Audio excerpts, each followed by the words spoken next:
अक्षता चौधरी. आज मी 14 एप्रिल म्हणजे डॉक्टर बाबासाहेब आंबेडकर यांच्या जयंतीनिमित्त काय बोलणार आहे खूप शांत चित्तेने ऐकावी ही माझी विनंती. परिस्थिती माणसाला घडवते नाही आणि परिस्थिती माणसाला बिघडवते नाही. माणूस त्याच परिस्थिती घडवतो आणि माणूस त्याच परिस्थिती बिघडवतो. तुम्ही सांगा ना, डॉक्टर बाबासाहेब आंबेडकरांचे वडील काय करोडपती होते का अंबानी होते? साधं पुस्तक विकत घेता नव्हतं बाबासाहेबांना. वाटलं की आपण आहे पण नाही घेऊन द्यायचे. एक वेळ स्वतः उपाशी राहायचे व पोराला पुस्तक आणून द्यायचे. परिस्थिती आधी आली नाही कधी. आणि डॉक्टर बाबासाहेब आंबेडकरांचा सर्वात मोठा गुण माहिती आहे का तुम्हाला?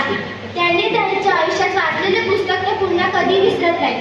एवढी बुद्धिमत्ता त्यांच्याकडे होती ती का भरपूर आहे. त्यांना दिलेली जास्त नाही. ते म्हणतात मी कमवली.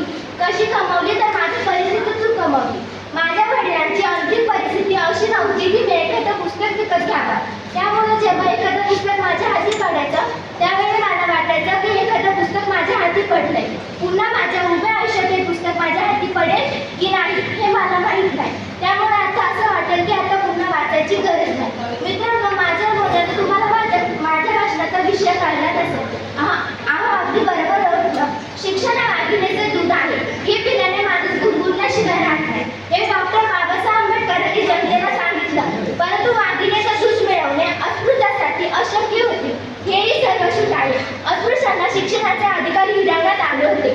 ज्योतिबांनी 1848 रोजी अस्पृश्यांसाठी शिक्षणाचे दरवाजे उघडे केले आणि आपलीच पत्नी सावित्री फुले यांना पहिली स्त्री शिक्षिका केली.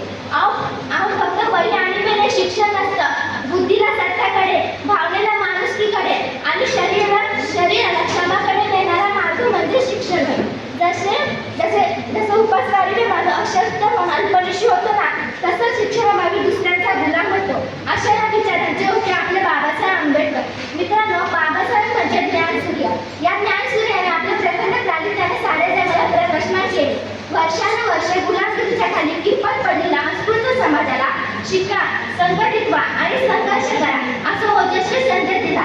मित्रांनो, बाबासाहेबांचा हा संदेश आपल्या सर्वांना माहिती हो, पण खरंच आपल्यापैकी किती जणांना याचा अर्थ माहिती हो? डॉक्टर बाबासाहेब आंबेडकर म्हणतात ते शिकू शिका, म्हणून आम्ही तिकडे तर शिकलो असं नाही ना. शिका म्हणजे औद्योगिक शिक्षणाबरोबर परिवर्तनाचा लढाई शिका. सिनेमातील लढाईला कुणी सामान्य नागरिक राहू शकता का? नाही, कारण त्यांचं अंतर्शिक्षण घेणे आवश्यक असते. मग केवळ आम्ही बौद्ध किंवा मागासवर्गीय किंवा तसं कुटुंबात जन्माला आलो.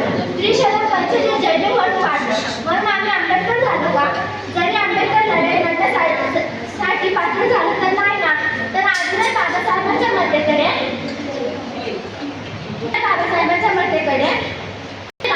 बाबासाहेबांना गेला नाही. तो आत्मसात करण्याचा आणि येणाऱ्या पिढीकडे ट्रान्सफर करणे म्हणजे बाबासाहेबांच्या मतेकडे शिका असाय. अजूनच संघटित व्हा. आता संघटित कोणी व्हायचं? बौद्ध समाजाने, आंबेडकर समाजाने की आणखी कोणी? आजवर जोशी वंचित प्रगतीच्या दृष्टीने क्वचित झालेले आहे. त्यात फक्त एसटी, ओबीसी, एसटी या सर्वांनी संघटित होऊन जे 15% आजवर लोकसत्ताशास्त्र आणि विषमाच्या विरुद्ध संघर्ष करायचा. म्हणून मित्रांनो, शिका, संघटित व्हा आणि संघर्ष करा असा संदेश नसून शिका, संघर्ष करा आणि संघटित व्हा असा संदेश आहे. शेवटी